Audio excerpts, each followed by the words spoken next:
Now, one of the key organizers of the 1976 Soweto Uprising, Dan Montsitsi, has died after suffering COVID-19 related complications. Montsitsi was part of a group of student activists celebrated for their courage in standing up to the brutal National Party regime.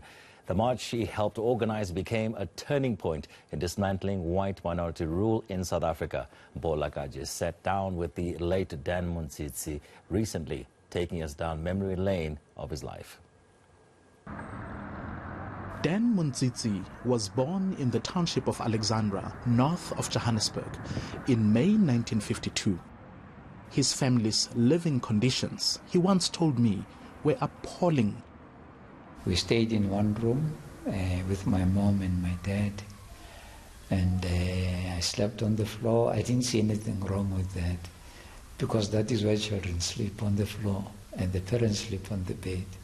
So it was understandable and acceptable, and that there wouldn't be a toilet that you flush. No, it's a bucket system.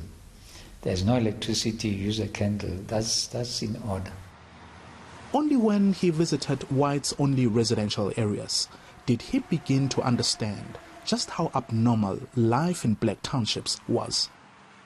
You see beautiful buildings, and then you see water, you see leaves, and then you start asking questions, you see.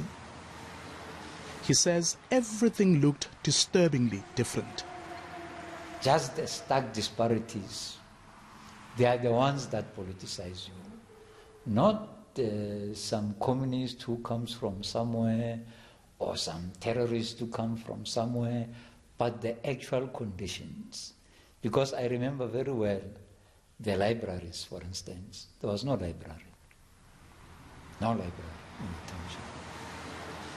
But this lack of resources didn't stop Montsitsi from pursuing an education. By the time he reached his 20s, he was a student at Sekano Ntwane Secondary School in Soweto. It didn't take long for student activists to recognize a strong leader in him. Dan would listen, analyze, and respond.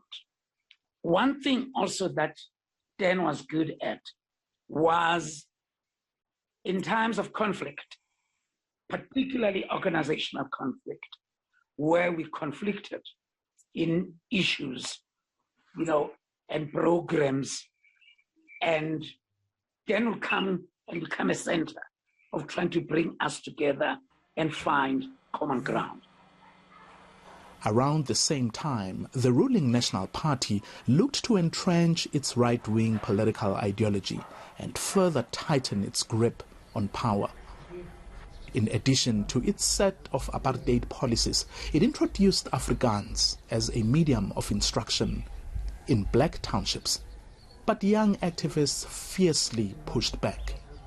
Us as students of that time, the Dan Montsitsis of the students of that time, the theatre machinists, the Hotosekhlus, sought to liberate black people psychologically.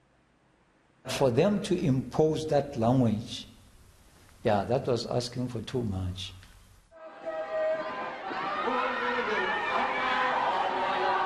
With Montsitsi serving as one of the key leaders of the Soweto Student Representative Council, learners took their fight to the streets. But they were met with sjamboks, dogs, tear gas, and live rounds. The demonstration became deadly, but it successfully showed the world just how brutal the National Party was on black South Africans. Montsitsi and several other student leaders were subsequently arrested and sent to Robben Island. When apartheid collapsed in 1994, Montsitsi went on to serve in parliament. Mpho Lakaje, Johannesburg.